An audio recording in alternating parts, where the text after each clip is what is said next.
Vamos lá, meus irmãos, vamos lá. Continuando aqui, nosso terceiro dia de aula de Educação Religiosa 1, é o segundo bloco, nossas aulas estão sendo gravadas. Estamos trabalhando aqui em cima do livro Base da Educação Cristã, do Howard Armstrong. E agora a gente vai continuar aqui lendo os slides que a inteligência artificial Notebook LM criou para nós. Então, irmã Sônia, tenha bondade, leia para nós, né? A partir desse outro ponto, que é o solo e a seiva, né? A seiva compreendendo o contexto sociocultural e os princípios teológicos. Então, agora a gente vai continuar lendo aqui, e eu vou compartilhar aqui para a irmã o próximo slide, né? Aqui.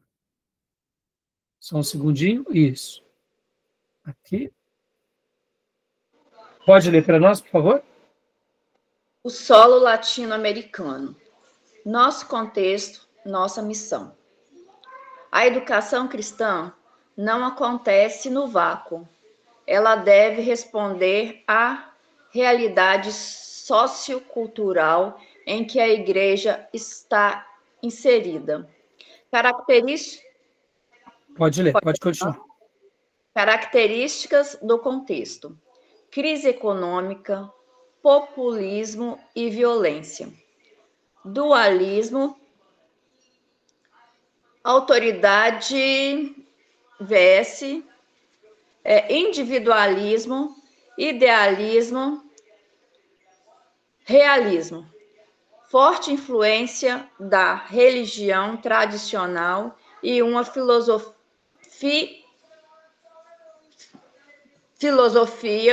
por vezes fatalista mesmo. Isso, está um pouquinho pequeno, né? E pode ler aqui o último para nós, por gentileza. Eu vou tentar aumentar um pouquinho aqui a letra, para ver se eu consigo. Deixa eu ver se eu consigo aumentar um pouquinho. Não estou conseguindo. Mas está dando, né? Opa, agora deu. Epa, tentei. Peraí, desculpa. Tentei aumentar a letra e aí. Deixa eu voltar lá, só um segundinho. Estávamos aqui. Isso aqui, consegui. Pronto. Pode ler, minha irmã. O papel da educação cristã. Ser um agente de mudança. A igreja deve envolver-se com os problemas do mundo, ensinando e demonstrando como Cristo oferece soluções, transformando a cultura a partir da transformação de vida. Joia. Aqui nesses... Isso, obrigado, irmã. Aqui, é óbvio, né, meus irmãos, que aqui já está sendo feita uma ponte, inclusive, para o nosso contexto latino, né? Porque, como nós tínhamos visto anteriormente, nos slides anteriores, né? Aqui, por exemplo, o Evangelho sai da Europa, chega na América e vem para o Brasil, e também vem direto da Europa também para o Brasil. Então, nessa realidade, a gente já está aqui nesse contexto brasileiro, mas a gente sabe que toda essa questão do ensino tem a ver não só com o Brasil, mas com qualquer região que o Evangelho chega, que o ensino chega, né? Então, aqui, na realidade, é como compreender melhor. Como que a gente vai ter uma educação pujante sem entender a nossa cultura? Eu conversava esses dias com um irmão, e ali estava falando com o irmão, e enquanto a gente dialogava, eu dizia assim para ele: irmãos, nossa igreja é uma igreja brasileira. E como brasileiros, a gente precisa caminhar de uma forma onde nem a gente comprometa a palavra de Deus e nem comprometa a mensagem chegando ao nosso povo. É totalmente diferente um brasileiro de um inglês. É muito diferente um brasileiro de um americano. Então, quando a gente pega essas culturas, são diferentes. E a igreja, pastor, a igreja ela deve ser a mesma em cada cultura. No entanto, se a gente não souber, por exemplo, dialogar, ensinar, aconselhar, a gente vai ser muito mal compreendido. Porque são pessoas diferentes, são criações diferentes, são povos diferentes. Então, somente um brasileiro compreende bem os dilemas de um brasileiro. ainda mais diante desse contexto tão confuso que a gente está vivendo, né? E eu falo isso para os irmãos, não é que a gente vai negociar o evangelho, mas a gente tem que ser realista com aquilo que a gente vive. Senão a gente acaba tendo, eu diria, um discurso muito elevado e uma prática muito, sabe, muito distante. Então, assim, é importante a gente dar o exemplo, mas, ao mesmo tempo, entender o contexto, né? Entender o desdobramento social, tá bom? Então, a gente já vai se aprofundar mais um pouco, mas tudo bem até aqui? Alguma pergunta? Alguma dúvida? Não? Querem qualquer coisa?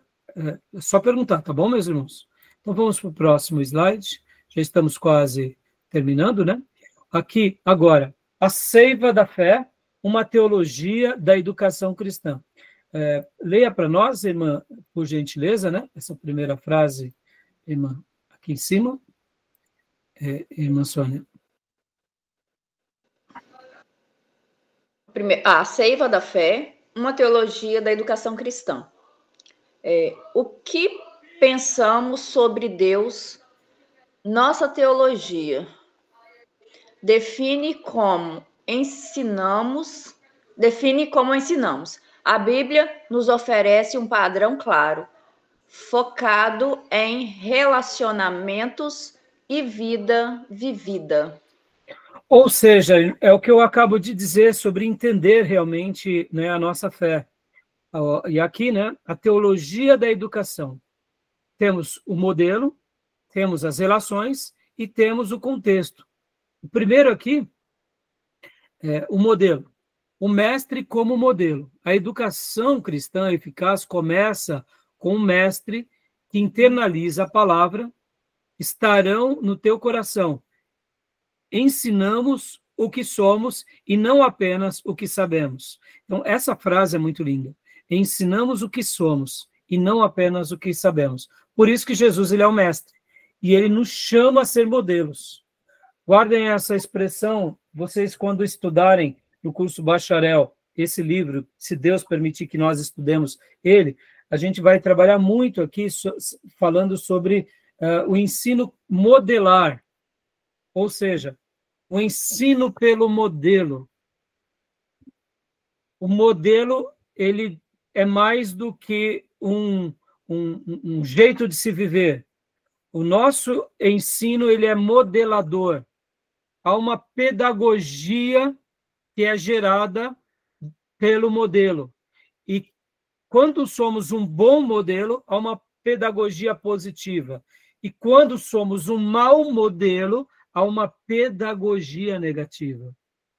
Então, eu posso até ensinar algo lindo, mas se o meu modelo é péssimo, no fringir dos ovos, a minha pedagogia passa a ser negativa. Interessante, né? Por isso que, para nós, saber quem seguir é importante. Ter referências, não só no púlpito e não só na sala de aula, mas na vida, diz muito mais do que qualquer outra coisa. O testemunho, tá bom? 2, as relações, a transmissão por relações interpessoais. A fé é transmitida em um ambiente de amor, intimidade e confiança, como no lar. A educação é relacional. Lembram que nós iniciamos o estudo desse livro mostrando que a educação começava na família? Pois é, por isso. É no lar, é na tribo, é na nação. Essa nação vira uma nação sacerdotal. Essa nação sacerdotal cria um projeto das outras nações chamado profetismo, sinagoga, e agora nasce a igreja, e essa igreja, ela continua tendo esses vínculos. Que vínculos? Somente o vínculo da transmissão do conhecimento? Não. Da transmissão, sim, mas num ambiente de amor. Por que de amor? Porque você serve, porque você ama, você não está ali tendo interesse como um vendedor. Irmãos, nós não somos vendedores do evangelho. A gente tem que parar um pouco com essa questão. Se eu sou um bom vendedor lá na loja, se eu sou um bom vendedor na empresa, não necessariamente eu serei um bom vendedor do evangelho, até porque eu não sou um vendedor do evangelho. Sou um proclamador dele. Lá na loja, na empresa, eu vendo para atingir uma meta, para ganhar um salário. Na igreja, eu propago o reino de Deus para servir, para amar. Não é uma troca, é uma doação. E guardem essa frase, meus irmãos. Quando se trata de reino, só tem vida e continuidade, e eu diria aquela continuidade perene, quem tem uma motivação correta. E quando eu falo motivação correta aqui, eu estou querendo dizer o seguinte: o verdadeiro ministro, ele serve sem buscar os seus próprios interesses. O apóstolo Paulo, escrevendo as cartas e as igrejas, ele dizia de Timóteo: olha, eu estarei encomendando Timóteo a vocês, como meu representante, porque ele não busca os seus próprios interesses. Por isso que aqui a fé ela é transmitida num ambiente de amor.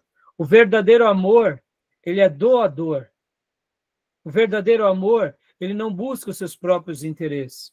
Se eu faço o ministério visando crescer, visando dominar, visando ganhar mais dinheiro, ou qualquer coisa humana, eu terei data de validade.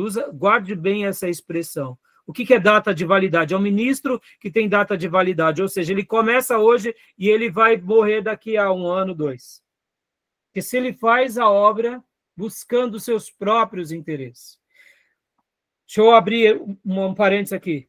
Nenhum problema você trabalhar buscando seus próprios interesses. Nenhum problema você querer ganhar dinheiro buscando seus próprios interesses. Nenhum problema você estudar, querer tirar um diploma porque você está buscando seus próprios interesses. Nenhum problema você ter amizades boas, mais, eu diria, um network mais, eu diria, melhor, buscando seus... Nenhum problema, porque isso faz parte da vida. Você não vai se relacionar com pessoas ruins, você não vai ter network com curva de rio, né? Porque senão você vai estar perdido. A gente tem que selecionar bem os amigos, as pessoas mais íntimas, a gente tem que saber fazer negócios, onde a gente ganhe dinheiro, porque afinal de contas faz parte, porque precisamos do dinheiro para manter a nossa família, nenhum problema. Agora perceba, uma coisa são as coisas da vida e outras coisas são as coisas do reino. No reino, a minha motivação não tem que ser própria. A minha motivação tem que ser do outro. Por isso que Paulo, quando ele recomenda Timóteo, ele diz, olha, eu estou indicando Timóteo, porque ele não busca os seus próprios interesses. Quem não busca os seus próprios interesses não tem data de validade. Guarde isso. Vai ser o ministro que vai servir na igreja dando aula a vida toda. E cada período vai melhorar, porque ele não está ali para dominar uma classe. Ele está ali porque ele quer abençoar o irmão, porque assim como ele cresceu em Cristo, ele quer agora que o irmão cresça. Ou seja, a motivação é diferente. No reino de Deus, nós não fazemos para dominar as pessoas, para ganhar dinheiro, nós não fazemos para ter poder, nós fazemos para servir e amar. Logo, quem segue essas diretrizes tem uma vida longeva, perene, e sempre produzirá. Essa é uma das razões porque muitos seminaristas, pastores, obreiros têm data de validade e outros não. Porque alguns fazem para Deus e outros fazem para si. Alguns fazem para o próximo e outros só fazem pensando na sua turma e panela. Então guarde isso, meus irmãos. Não escolha nunca para o reino de Deus algo que não seja de acordo com esses princípios, tá bom? Aqui é uma pérola isso, tá? Por isso que a gente transmite aqui, eu poderia aplicar isso em qualquer área da vida. Aqui a gente está falando do ensino, irmãos. O ensino ele tem que ser no ambiente de amor, de intimidade e confiança. É óbvio que alguns teremos mais e outros teremos menos, mas é por isso que tem tudo a ver com o nosso lar, tem tudo a ver com a nossa igreja. A educação cristã ela é relacional, tá bom? E agora o contexto é o ensino no contexto da vida. A verdade divina deve permear todas as áreas da vida. Devemos aproveitar cada oportunidade para ensinar e viver a palavra. Agora é óbvio, meus irmãos, olha, deixa eu ensinar um segredo aqui para vocês, tá? Quando a gente aprende a viver uma vida sem buscar os seus próprios interesses, você começa a ter uma vida altruísta. Naturalmente, no mercado de trabalho, você vai ser altruísta. Isso é normal. Você vai ajudar as pessoas porque você, sabe, irmão, sabe aquele princípio? Você abençoa. Você abençoa no lar, se abençoa na igreja, chega lá no mercado de trabalho, se abençoa. Agora é óbvio, meus irmãos, no mercado de trabalho tem leis próprias. Você não pode se deixar ser abusado, porque tem pessoas que veem que você é cristão e abusa, joga tudo para você fazer. Não, aí você tem que defender o seu espaço. Mas lá você vai levar o que? O DNA do reino. O que? Da sua vida espiritual, da sua piedade, da sua santidade e da sua dedicação, e inclusive da sua inteligência. Quando você vê que um gadareno está deitando e rolando, você vai falar a reta de Satanás, entendeu? É simples assim. Mas percebam, irmãos, é diferente. Os valores da igreja são diferentes do mundo, mas os valores da igreja você usa no mundo. Nem todo o valor do mundo você usa na igreja, não é verdade? Mas todo o valor da igreja você usa na vida. Não é assim? Então, guarde isso. Naturalmente, você vai ser mais altruísta, você vai ser mais bondoso. As pessoas vão notar, vão falar assim, por que aquela pessoa é diferente? Aí você vai dizer, é por causa de Jesus. Jesus nos faz ser diferente. Jesus nos transforma como seres humanos de um alto calibre, uma humanidade brilhante. E a luz vai brilhar, inclusive no mercado de trabalho, tá bom? Tudo bem? Lindo esses slides, não? Joia? Alguma pergunta, alguma dúvida? Deixa eu ensinar também mais uma coisa aqui, meus irmãos, para dar um ponto de equilíbrio aqui. Lembrem-se que no seu trabalho, quem te deu esse trabalho foi Deus. Quem te dá o seu salário é Deus. Então, zele pelo seu espaço como um presente de Deus. E detalhe, você não está trabalhando para o seu chefe, tá? Você trabalha para Jesus. Seu chefe é só um instrumento que Jesus pôs na sua vida. Eu sei que tem hora que o chefe é mais um demônio, mas ele é um chefe, tá bom? Que Deus pôs. Esse demônio lá, chamado chefe, é o que Deus pôs. Então aprenda a lidar com ele, manda, repreende, ore por ele, perdoe ele. Mas lembre que você não trabalha necessariamente para ele, você trabalha para Deus.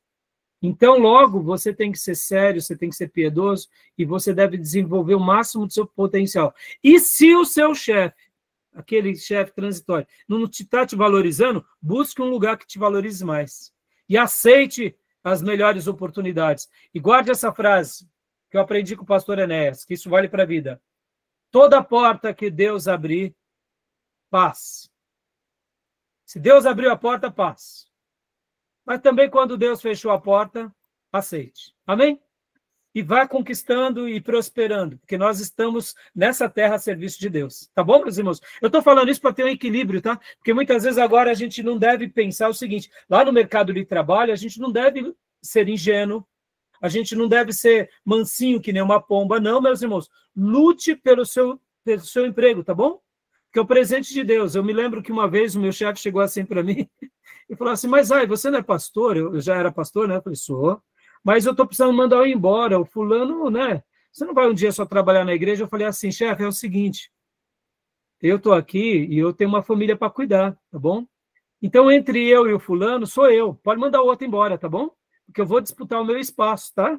E, aliás, chefe, entre eu e você, se você não tomar cuidado, eu quero teu lugar, tá bom? Então não vem pensando que é porque eu sou bom, que eu sou generoso, que eu sou altruísta, que você vai deitar e rolar sobre mim, tá? Ele arregalou os olhos. E eu falei, chefe, não, porque muitas vezes as pessoas abusam e a gente se permite ser abusado. Não, meus irmãos, guarde isso. Na vida, nessa vida que vivemos, é a lei do mais forte, do mais competente, do mais inteligente, do mais sagaz. Agora, as armas pelas quais nós lutaremos serão sempre quais? Todas as armas de Deus, nunca as armas do mundo, tá bom? Então, por exemplo, eu não precisava trapacear, não precisava cometer muita coisa, mas eu precisava ser só um excelente profissional. E aquilo que Deus te deu, zele. Não seja tolinho. E se precisar dar uns tapas na mão de alguns, dá. Imagine-se num ringue, tá, meus irmãos? Você é um atleta profissional, você está lá numa briga. Porque você é servo de Deus, você vai baixar a guarda? Não, derruba o seu oponente, filho. É assim que acontece na vida. Sabe qual que é o problema, irmãos? A gente, como brasileiros, agora deixa eu contextualizar. Como brasileiros, a gente não foi bem treinado nem numa escola formal e nem numa disputa legítima da vida. Em países de primeiro mundo, se ensina a educação básica, e junto com a educação básica se ensina esporte. E o que é legal do esporte, irmãos? É a disputa legítima. Então, o que é na disputa legítima? Vence o mais competente, vence o mais esperto, vence aquele que sabe fazer uma leitura do oponente. Então, guarde isso. Na vida, é essa disputa. Tem uma boa disputa. Já que nós não tivemos uma boa formação, aí a gente vai para o mercado de trabalho. Chega lá, é a lei do mais sagaz, é a lei do mais trapaceiro. E a gente, como brasileiro, aprende a jogar a lei do Gerson. Qual que é a lei do Gerson? Aquele que toma vantagem sobre tudo. Ou seja, a gente foi mal treinado como brasileiro. Então, o que você deve pensar, irmãos? Não, eu vou querer entrar na faculdade. Então, eu tenho que me preparar no vestibular e eu preciso de uma vaga, nem que seja a última vaga. Se for a primeira vaga, é a melhor. Mas se não for, que seja a última. Que ela seja minha, não do outro. Perceba, é a boa disputa. Aceite isso. Quando você estiver, por exemplo, disputando lá na empresa, jogue o bom jogo. O jogo da verdade, mas o bom jogo da excelência, da dedicação. Faça do seu trabalho como se fosse uma atividade esportiva. Como que um verdadeiro esportista age, irmãos? Ele se dedica com o corpo, com as emoções e com a razão. E aí ele entra em campo e ele tem que vencer. E guarde isso, irmãos. Quando a gente aprende a jogar de uma forma muito legítima, até mesmo as disputas profissionais se tornam prazerosas. Deixa eu ilustrar aqui, só para terminar. Eu sei que eu até acabei entrando numa linha, mas não deixa de ser ensino. Porque eu amo o tênis, irmãos, o esporte de tênis ou de esportes individuais. Porque no esporte individual, a primeira pessoa que você vence é você mesmo. Vamos pegar o tênis ou as artes marciais. Se você for indolente, você vai para a lona. Você perde. Você não sobe de faixa. Você só apanha. Não é verdade? Ou seja, ou você aprende, ou você vira dominado. E nunca alcança novos ideais. Esportes individuais, o primeiro desafio que você vence é você mesmo. Depois, você tem que vencer o seu oponente. E por que eu gosto muito do jogo do tênis? Porque você precisa fazer uma leitura de como ele joga, de como ele bate as bolas. Perceba, irmão, muitas vezes não foi o oponente que ganhou de você, você perdeu para você mesmo. Você deu os pontos. Então, tem vezes que você está jogando contra o adversário, mas eu errei tanto. Ou seja, ele não venceu necessariamente de mim. Eu entreguei de presente para ele o jogo. Entendeu? Então, percebam as estratégias. Então, por isso que o esporte ele é muito bom para a nossa vida, tá? E aqui, meus irmãos, lembra, a gente não falou da cultura hebraica, lá das crianças. Lembra como que era o Velho Testamento? Era um ambiente de guerra, não era? Você acha que as crianças ficavam jogando videogame, irmãos? Não, ficavam lutando de espada, irmãos, de luta. Entenderam? Porque era a maneira de sobreviver. Perceba que nós estamos aqui na pós-modernidade, vivendo os nossos guetos tecnológicos, mas é muito importante a gente ter essa mentalidade, que no mercado de trabalho é a disputa do mais competente, do mais resiliente, do mais sábio, do mais sagaz. Mas nós, como servos de Deus, devemos usar o quê? Os instrumentos de Deus, e não do mundo, tá bom? Jamais puxe o tapete de alguém, jamais trapaceie. Vença sendo o melhor. E aí você vai ter prazer nas conquistas, tá bom? Desculpe ter mudado um pouco de assunto, mas eu acho que enriqueceu um pouco a nossa aula, né? Tá bom? Continuando aqui, meus irmãos, então, os frutos, irmãos, vamos chegar nos frutos. Diego, leia para nós os frutos. Colhendo os resultados na prática organizacional. Leia para nós, filhote. A arquitetura de um programa eficaz. Uma base teológica sólida deve se traduzir em uma estrutura organizacional bem planejada. Estes são os fatores essenciais para um programa educacional que produz frutos. Ou seja, meus irmãos, a gente tem que lembrar que tudo começou lá entre os judeus, na tradição oral, na família, papai, mamãe, e depois vieram tabernáculo, templo, escola de profetas, sinagoga, igreja, cristianismo. E olha, chegamos aqui. Olha que evolução, não foi? Progressões geométricas, não? Mas perceba, a cada período a gente tem que se ajustar, a cada período a gente tem que fazer uma leitura do nosso ambiente. Para quê? Para que a gente atinja o máximo do potencial. Porque a escola de hoje é diferente da escola de antigamente. Tá bom? Então, Diego, pode ler aqui a primeira base. Administração. Liderança clara. Pastor, diretor de educação. Ou seja, meus irmãos, lembra que eu tinha dito para vocês que nós estamos aqui nesse curso de Educação Religiosa 1 com a grande proposta de ensinar vocês como que é o modelo do ensino de Jesus e de todos os servos de Deus da Bíblia, mas principalmente de Jesus, e como se preparar para dar uma boa aula numa escola bíblica? Pois é. Esse livro já traz uma síntese. E, ou seja, olha eu aqui como pastor de alguns de vocês e ajudando vocês na formação de vocês para quê? Para que um dia também cada igreja aqui tenha um ensino bem adequado. Não só nas escolas bíblicas, mas em todo o programa da igreja, né? 2, Diego. Planejamento e avaliação. Analisar necessidades, estabelecer objetivos, medir resultados. É importante planejar e avaliar. 3. Pessoal, recrutamento e treinamento contínuo de professores e líderes. O que a gente está fazendo aqui no seminário, irmãos? Se não se aperfeiçoando, crescendo, não é? E, inclusive eu, estou utilizando a inteligência artificial. Meus irmãos, isso daqui, se vocês pegarem o último módulo que eu dei alguns anos atrás, está muito diferente. Porque, é novas tecnologias, novas ferramentas. Essa matéria eu já dou ela, eu acho que desde 2013. A primeira vez que eu dei, eu gravei no áudio em MP3, eu gravava o áudio na classe, para ver como ficou depois. E os alunos que desejassem, eu passava aquele áudio. Depois, fomos para o templo da igreja, e eu já dei essa aula com projetor. Aí depois eu dei essa aula, alguns anos atrás, usando algumas ferramentas e gravando aqui de alguma forma. Agora estamos na inteligência artificial. E depois? Não sei, meus irmãos. Eu sei de uma coisa, a gente vai continuar crescendo juntos, porque há uma evolução na educação, há um aprendizado melhor. E aí a gente vai explorando. Todos nós estamos crescendo. É um processo contínuo. Tá bom? 4, leia para nós, Diego. Divisão em grupos. Organização por faixa etária para um ensino mais eficaz. Ou em grupos, ou por grupos de afinidade, meus irmãos. Pode ver que na igreja, as crianças falam uma linguagem, os adolescentes falam outra linguagem, a União Feminina tem uma linguagem bem própria, o Ministério de Louvor, né? E assim, podemos distribuir em grupos, faixa etária, ou por afinidades. Mulheres divorciadas, viúvos, filhos órfãos, jovens que tiveram problema na sexualidade, ou seja, temas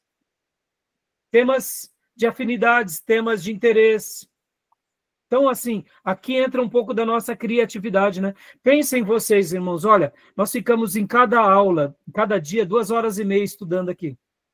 Eu fico vendo vocês, né? Infelizmente, nosso modelo de gravação hoje, não é possível gravar com todos vocês aqui olhando, né? Por exemplo, está sendo gravado apenas eu estou vendo vocês, mas eu vejo a atenção de vocês. Por quê? Porque vocês estão focados nesse tema. São 2h30 de aula que vocês estão mergulhando comigo, todas as aulas. Então, perceba, agora, como seria difícil eu estar dando aula aqui, está todo mundo disperso, sem interesse, sem participação. Percebam, por quê? Porque o nosso grupo aqui é uma divisão por um grupo específico. Qual é a proposta nossa? Aprender a palavra e ferramentas para servir melhor a Igreja do Deus Vivo. Pode ver que o seminário é diferente, tem um clima diferente, porque a proposta nossa é diferente e o interesse de vocês é diferente, então o Espírito Santo de Deus derrama uma graça especial. Amém? Eu vejo a alegria de vocês muitas vezes interagindo durante a semana, fora da aula, ou seja, como é gostoso esse ambiente. Pode ver que eu me sinto realizado por ensinar e aprender cada dia mais e por estar passando para vocês aquilo que um dia eu recebi. Ou seja, é um momento nobre que nós desfrutamos. E só quem se dispõe a isso desfruta. Né? E louvado seja Deus por isso. Agora, serão todos os irmãos da igreja que vão passar por isso? Não, meus irmãos. Outros irmãos irão para faculdades de psicologia, outros irão para a faculdade de filosofia, porque eles vão servir o reino de Deus na nossa igreja local, tendo um viés mais filosófico. Outros vão fazer administração pública, vão servir a igreja e vão, quem sabe, ser úteis em trabalhos sociais com braços na política. Ou seja, Deus derrama muitos sonhos, desejos e amores no nosso coração para a gente construir o reino de Deus nessa terra. Eu também aprendi isso com o pastor Davi, né? Então, é lindo isso, tá bom? Diego, leia para nós aqui o próximo ponto, quinto. Instalações e equipamentos. Criar um ambiente adequado para a aprendizagem. Ou seja, né? Podemos, claro, irmãos, aqui não se limitem, tá? Porque a gente pode ter um aluno lá no meio de um rio lá no Amazonas, ribeirinho, e a gente vai ter a Bíblia e, quem sabe, vamos ter um livro e não vamos ter uma lousa, não vamos ter um computador, não vamos ter um celular. Então, assim, a gente tem que se ajustar em cada ambiente. Mas se nós pudermos melhorar, mas por que eu falo esse oposto? Por que eu falo desse lado mais precário? Para que a gente não fique preso apenas às questões de equipamento. Elas são muito boas, são muito importantes, mas o mais importante, sobretudo, é a gente passar ao ouvinte ou ao aluno aquela informação. Podem ver que Jesus não tinha computador, nem smartphone, nem redes sociais, mas ele marcou a vida dos seus discípulos. E é isso que importa para nós. Marcarmos, em primeiro lugar, não são do Espírito Santo. E é claro, se ele nos der ferramentas, vamos usar, tá bom? E o último? Currículo. O conteúdo que irá guiar o processo de ensino-aprendizagem. Joia. Então, agora o próximo bloco, pode ler para nós. Alguma dúvida desse bloco, irmãos? Tudo bem? Não.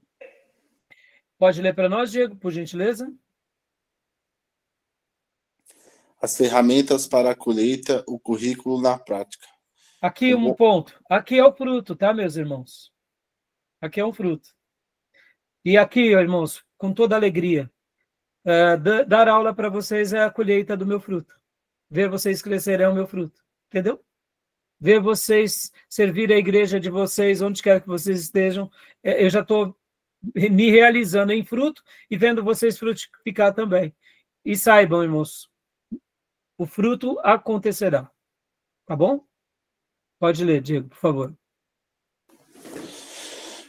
Um bom currículo é centrado na Bíblia, buscando as transformações de vidas e se adapta às necessidades de cada faixa etária. A JUEB oferece um ecossistema completo de materiais para as igrejas. Aqui, no caso, como esse material ele veio da editora JUEP, irmãos, então aqui mostrando, né, o quanto a JUEP ela foi útil, e eu posso dizer sem medo de errar, viu, meus irmãos? Foi uma obra das trevas para destruir essa editora, viu? Porque hoje, graças a Deus, eles voltaram a publicar algumas coisas, mas depois de quase 30 anos, meus irmãos. Mas é uma das editoras mais influentes na teologia brasileira.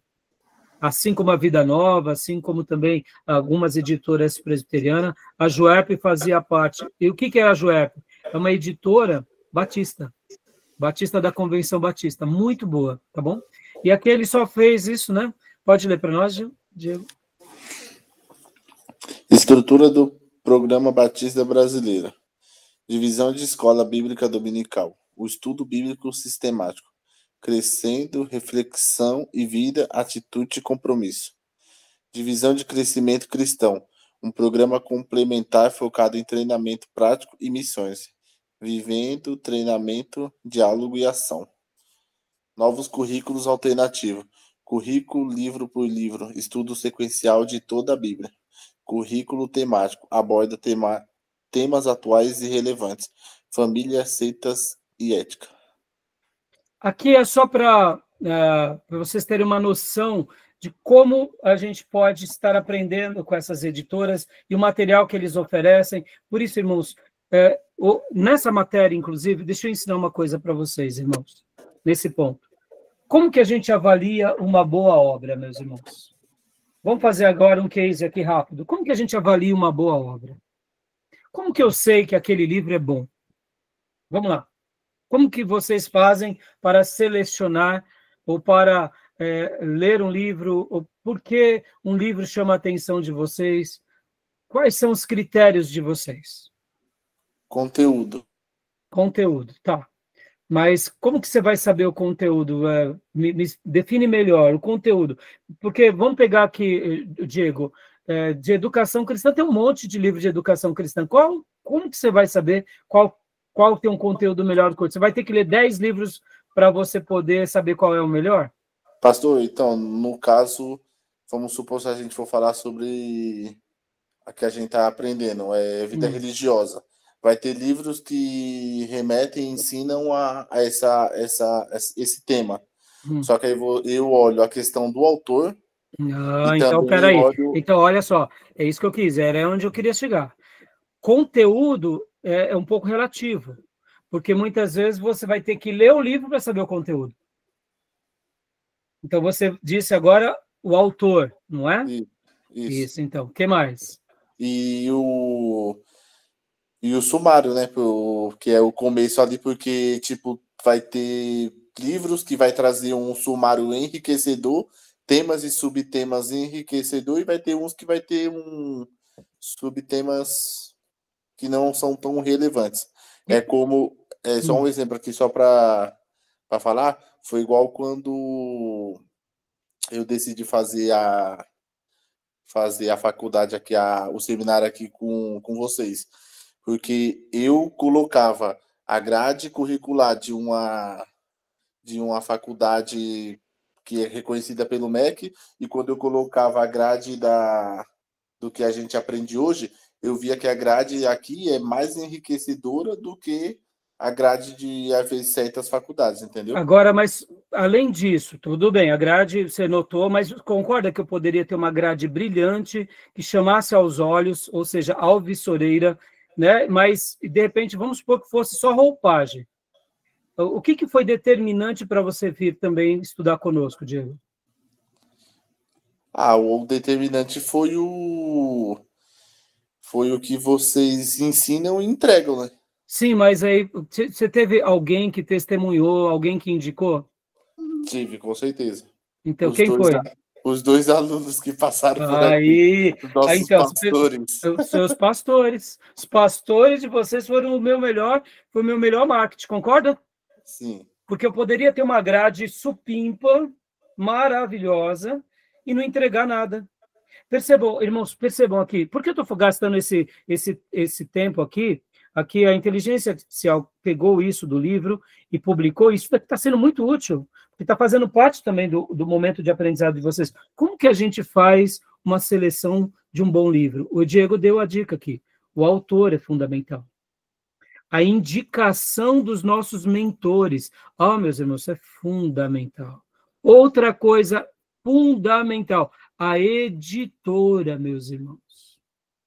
E a continuidade dessa editora. Porque tem editoras que elas começam com uma boa proposta de publicarem, no nosso caso, livros religiosos profundos, mas elas começam a ganhar tanto mercado e ficarem tão ricas que aí elas se enveredam agora não mais a uma publicação piedosa, e agora elas se enveredam para uma publicação comercial. Elas querem ganhar dinheiro. Ou seja, e aí elas vão lançar livros de pessoas que têm até uma heresia, porque há alguém que está sendo, né, vamos dizer assim, visto no mundo religioso. Ou seja, aquela editora que começou bem se perdeu na caminhada. Estão entendendo? Então, percebam, como que nós fazemos a seleção de boas obras? Em primeiro lugar, o autor. Por exemplo, eu citei para vocês que eu fui lá na editora PES e cheguei para o Bill e peguei o livro, ou foi de Charles Spurgeon, ou foi de Martyn Lloyd Jones, eu não me recordo muito bem, mas o que o Bill fazia? Qual era a proposta do Bill? O Bill ele tinha a proposta de pegar a literatura puritana e trazer para o português para abençoar as igrejas e os ministros. Então, meus irmãos, quanto vale e quanto custa a editora Pez? Ela é uma preciosidade, porque ela focou nos puritanos. Então, ela... E como que ela está hoje, pastor? Eu não tenho acompanhado nesses últimos anos, mas eu deduzo que continua assim muito bem. Então, percebam, a primeira coisa é o autor, segunda coisa é a editora, terceira coisa são os mentores que nos indicam. Agora, fora isso, a dica que o nosso irmão deu também, quando você pega um livro, você vê na capa, você vê os autores que estão indicando, você lê o prefácio, quem está prefaciando, porque de repente você não conhece o autor. Por exemplo, irmãos, no meu livro, até hoje, né, talvez os irmãos não saibam, mas eu escrevi apenas um livro. O meu livro, quem prefaciou foi o pastor Enéas Tonini. Então, quando alguém pegava o meu livro, falava, Raimundo, eu não conheço. Mas eu conheço o pastor Enéas Tonini. Então, percebam a responsabilidade do prefácio. Quando alguém faz o prefácio, ele está fazendo a indicação. Então, percebam, se é um pastor que é um pastor capitalista, materialista, ele vai prefaciar todos os que são vendáveis. Mas se é um pastor sério, ele fala, não, aquele livro eu não vou fazer o prefácio. Eu vou deixar de ganhar dinheiro, mas eu prefiro não apoiar aquele pastor, porque aquele pastor se envereda por uma teologia liberal, ou se envereda por uma teologia mercantilista. Está entendendo? Ficou claro, meus irmãos? Essas são algumas diretrizes, tá? Irmã Sônia, você levantou a mão? Fazer uma pergunta? Não seria fazer uma pergunta, mas seria em relação à pergunta que o senhor tinha feito para o Diego, né? A forma, tipo assim, de eu me interessar, né, por algum livro. Não sou leitora, vamos dizer assim, né? Não tinha o hábito de estar lendo. Li pouquíssimos, né? Mas a forma de eu estar buscando ler é a indicação, é a propaganda do boca a boca. Sim. Né? Eu li, eu gostei, fala disso, e me interessar, né? E vai atrás, né? Seria isso. Agora, a irmã concorda, irmã, que, de repente, o boca a boca, até da igreja, por mais bem intencionado que seja o irmão, o obreiro, muitas vezes ele é um obreiro que, teologicamente falando, ele é raso. De repente, ele pega um livro que tem umas besteiras e ele nem nota, ele até gosta. Você concorda que tem vezes que o boca a boca pode ser um pouco perigoso? Porque muitas vezes o irmão, por exemplo, várias vezes, irmãos, só para você saber, várias vezes os irmãos chegam para mim com alguns livros e falam, pastor, eu peguei um livro meio esquisito, o que o senhor disse para mim sobre tal livro? Aí eu falo para eles, aí eu avalio, né? E aí eu chego para o irmão e falo assim, irmão, no seu caso, pelo que eu te conheço, esse livro não vai te fazer bem. Porque o irmão não tem uma boa fundamentação, o irmão ainda não conhece Bíblia profundamente. Olha, irmão, eu te sugiro você não lê-lo. Mas por quê, pastor? Não, porque esse livro tem umas heresias aqui, tem umas heresias ali. Aí, se a pessoa ela quiser, ela vai ler, eu deixo ela à vontade. Mas eu já dei uma recomendação. Aquilo que outrora para ela era uma indicação, porque o outro irmão indicou, agora já tem um alerta pastoral. Perceba? Olha o que eu falei da mentoria, né? Então, tem vezes que os irmãos, eles acabam, por modismos, né, indicando. E tem vezes que eles não são mal intencionados, mas o nível de intelectualidade, ou de critério, de avaliação é bem raso. Então, irmã, por isso que 3 anos de curso médio em teologia, e depois os mais 2 anos, que totalizam 5 anos, totalizando de bacharel, qual que é a nossa proposta? É ensinar vocês a lerem bons livros, boas teologias. Pode ver, meus irmãos, eu acabo sendo aqui um facilitador. Hoje, por exemplo, em toda essa aula, a gente está trabalhando nesse clássico do Armstrong. Por quê? Porque eu estou seguro, ele é uma bênção. Vocês estão comendo numa cozinha batista tradicional, diante de um legado maravilhoso. Então, você vê, eu estou sendo um facilitador. E é isso que o seminário nos enriquece. A gente acaba crescendo sobre os ombros de gigantes, né? Entendeu? E é natural, e quando a igreja começa a ter essa sinergia, aí começa a ter uma maturidade coletiva. E é isso que importa para a gente, entendeu, irmã? Porque aí, mesmo um membro mais simples da igreja, ela vai falar, eu li aquele livro, eu não gostei muito não, irmão, tem uma heresia. O irmão vai ficando criterioso. E aí o pastor acaba nem fazendo muito papel, porque naturalmente a igreja vai se tornando mais madura. Entendeu, irmã? Perceba, olha lá, é o ensino que foi crescendo e que hoje se fundamentou. Entendeu? Tá bom? Mas só para vocês terem uma ideia, irmãos, quando o irmão fica com medo, ele fala, pastor, eu vou jogar fora. Eu falo, não joga fora não, dá para mim. Porque eu tenho uma estante aqui na minha biblioteca que eu guardo só os livros de heresia. É verdade. Eu tenho um monte de livro de heresia. Porque, irmão, eu preciso ler tudo. Eu sou estudioso, né? Então, eu tenho que ler as coisas do meu nicho e daqueles outros pensamentos. E eu leio tudo que eu posso, entendeu? Até de outras religiões. Mas perceba, eu leio porque isso não vai me fazer mal. Mas tem irmãos que faz mal. Deixa eu te dar uma informação aqui de um pastor lá da faculdade de Perdizes, que ele dizia assim, da Teológica de Perdizes, ele dizia assim, tem pastores e pregadores que nós precisamos ouvir. Tem pastores e pregadores que nós não podemos, que não faz mal ouvir. E tem pastores e pregadores que nós não podemos ouvir. Ou seja, precisamos ouvir, não faz mal ouvir, e outros que não podemos ouvir.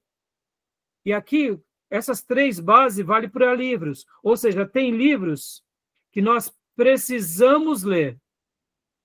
Tem livros que não fede nem cheira.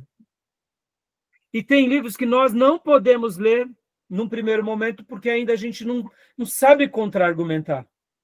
Irmãos, pegar um livro de uma seita ou de uma pessoa que ele é um falso profeta, ele tem uma persuasão muito grande. Então, a gente tem que estar muito bem estruturado na palavra, muito bem consagrado para poder ler aquele livro do falso profeta e ainda entender, o demônio está ali, está ali entre o ponto e vírgula, o demônio. E aí a gente consegue enxergar. E muitas vezes a gente vai falar assim, o demônio não está nem ali no ponto e vírgula, o demônio está lá na conta bancária dele. Entendeu? É assim, que a maneira que ele escreve é brilhante, ou seja, a persuasão é brilhante, a presença de palco é brilhante, mas nós não podemos ouvir. Por quê? Porque com certeza seremos contaminados. Então tem obras e tem pregadores que nós precisamos ouvir ou precisamos ler. Isso a gente tem que fazer o tempo todo. Tem obras que não faz mal, ou seja, não fede nem cheira, e tem obras que a gente não pode. Ou pregadores que a gente não pode, que não faz mal. Nós somos seres influenciáveis, irmãos. E nós somos treinados na coletividade, tá bom? Beleza? E o último slide agora, meus irmãos. Vamos lá? Último slide. Diego, leia para nós, por gentileza.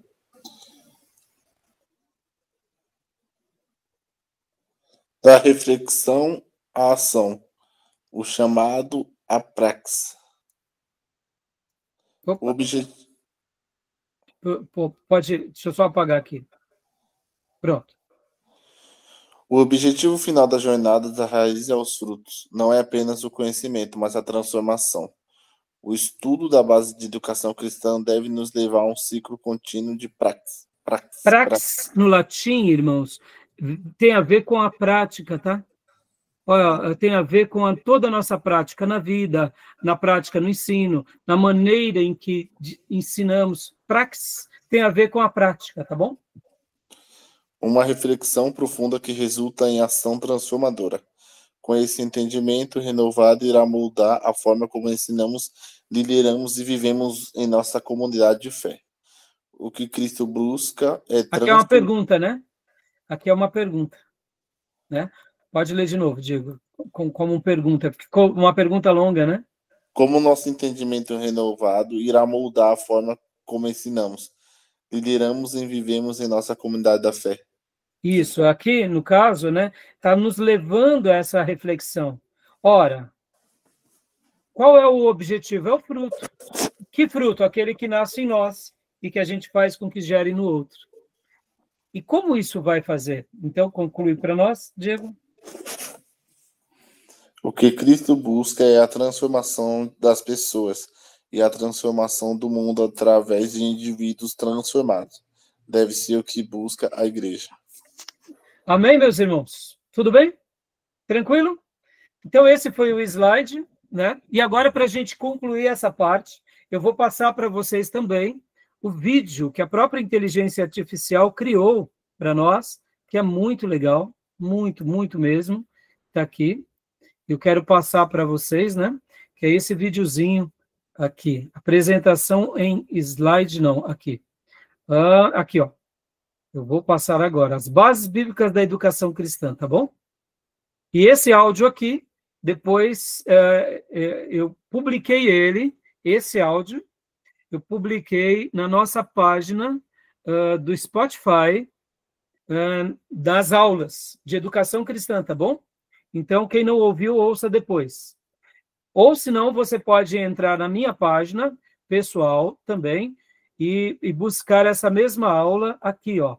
Eu passei no nosso grupo aqui. Você vai ver, praticamente é a mesma aula. Pode ver aqui, é a minha página pessoal do notebook LM, né? E no caso, deixa eu mostrar aqui para vocês, olha só. Aqui, ó. Deixa eu só ver. Opa, só um segundinho. Aqui. Então, você pode ver que aqui é a minha página, ó. E pode ver que não está habilitado aqui, ó, o slide que a gente acabou de ver. E nem o infográfico, que nós vimos no início da primeira aula. Mas a gente consegue fazer aqui o resumo em vídeo, consegue, inclusive, utilizar também, quando a conta não é paga, do resumo de áudio. E olha só que legal aqui, deixa eu ensinar uma coisa para vocês, irmãos. Esse resumo em áudio, você pode fazer ele uma análise detalhada, um resumo breve, uma crítica. Essa crítica é muito legal, viu, irmãos?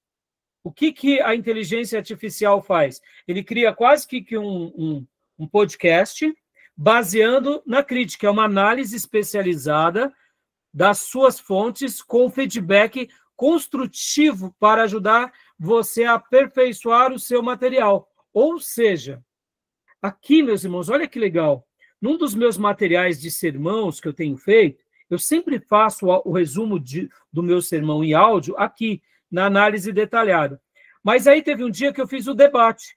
O debate fica muito interessante também, eu gostei bastante. Mas na crítica eu achei fantástico. Por quê? Porque na crítica, eles literalmente, eles questionam mesmo. Eles pontuam, eles fazem um debate à inteligência artificial. Se eu fizesse agora um áudio desse material do livro Bases da Educação Cristã, a crítica da inteligência artificial ia colocar, por exemplo, olha, nesse ponto ele foi legal, ele fez um bom desenvolvimento, mas ele poderia ter melhorado mais aqui. Então, ele vai dando argumentos, e onde eu quero chegar com isso? Essa crítica, ela nos ajuda a enxergar pontos altos e pontos fracos do livro, que tem hora a gente não percebe. Então, fica aqui uma dica para vocês, tá bom? E a última coisa que eu estava falando, que é esse daqui, o debate, faz literalmente um debate. Uma pessoa começa a dialogar com outra, debatendo sobre o material que a gente informou. Então, assim, irmãos, olha, são materiais muito úteis que eu estou aqui passando para vocês, estou dando as fontes, né, para abençoar vocês, porque essa é uma fase nova da nossa vida, tá bom? Então, agora a gente vai concluir e nós estaremos vendo aqui o resumo, um resumo, como que se diz? Um resumo em vídeo, tá? E vai ser alguns minutinhos. Deixa eu ver. Aliás, vamos fazer o seguinte, a gente vai fazer o resumo em vídeo no início da próxima aula, tá bom? E aí a gente vai para os slides da Cida e fechamos esse bloco. Tá bom, meus irmãos? Fechado? Alguma pergunta, alguma dúvida, meus irmãos? Não, tudo certo. Tudo certo? Então tá bom. Então eu vou fechar aqui, tá bom? E a gente vai para o último bloco em instantes.